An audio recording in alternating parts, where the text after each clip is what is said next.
The whole industry is in a phase of evolution right now. There's changes in power systems, there's changes in the efficiency of the product, and I think they're going to set us up for the next 10 years.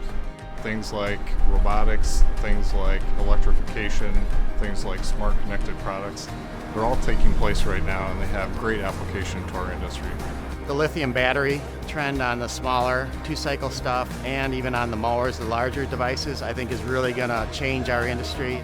People are asking a lot of questions because they know that robotics is really part of the future. So connected product is really an interesting thing that's going on right now in the industry and with us, because if you think about what you can learn and how a dealer can be better for his customers, how users out in the field can be that much more productive. We can deliver all kinds of information back to them about how their fleet is really operating in the field. End users are demanding these types of products, so it's very exciting every year to see the growth and expansion of these types of products in the industry. If you want to stay kind of on the cutting edge of how to run the business, what equipment's being utilized, and what your competitors are using to be successful, this is a place to be.